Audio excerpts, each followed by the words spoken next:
नमस्कार, capital TV देख रहे हैं आप। मैं हूं आपके साथ प्रगति चतुर्वेदी। उत्तर प्रदेश में हाल ही में संपन्न हुए उपचुनावों में सपा को मिली जीत से पार्टी खुशी से झूम रही है। वहीं अब मायावती ने उपचुनावों पर टिप्पणी की है। सपा की जीत को लेकर मायावती ने कुछ ऐसा बोल दिया है जो अखिलेश यादव शायद बर्दाश्त नहीं कर पाएंगे। वहीं बीजेपी की हार पर मायावती ने जो जहर उगला है, उससे योगी बाबा का कहर मायावती पर टूट सकता है। आखिर ऐसी क्या बात बोल दी मायावती ने जो सपा और बीजेपी दोनों को ही नागवार गुजर रही है? इस रिपोर्ट में देखिए।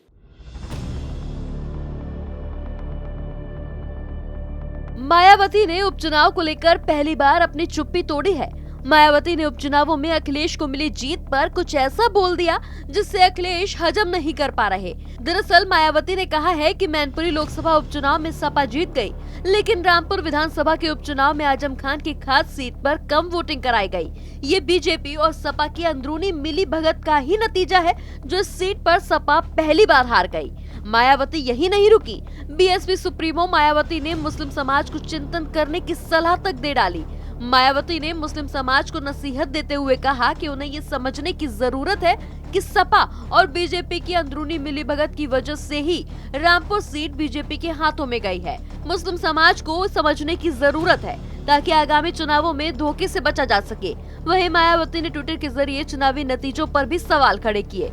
उन्होंने कहा कि खतौली विधानसभा सीट पर बीजेपी की हार को लेकर भी संदेह की स्थिति है। मुस्लिम समाज के लिए ये भी सोचने की बात है। मायावती ने ये भी कहा कि ऐसा न तो पहली बार हुआ है और न ही आखिरी बार। ऐसे हालात में आगामी चुनावों को ध्यान में रखते हुए इनके धोखे से बचने के लिए मुस्लिम समाज को सोचना और समझना चाहिए। मायावती ने अपने ट्वीट में कहा कि रामपुर सदर सीट सपा नेता आजम खान की अपनी सीट है और इस सीट पर उनकी मजबूत पकड़ है। इस सीट पर पहली बार सपा की हार हुई है। बता दें कि इस सीट पर बीजेपी के आकाश सक्सेना ने आजम के नामित उम्मीदवार आसिम रजा को 34,000 वोटों से हराया है।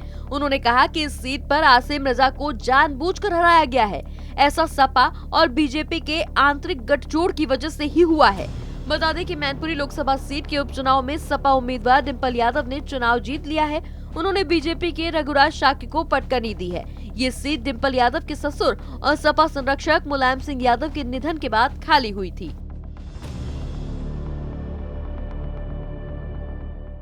तो मायावती ने ट्वीट कर चुनावी नतीजों पर सवाल खड़े किए हैं और मुस्लिम समाज को इन नतीजों पर विचार करने की सलाह दी है।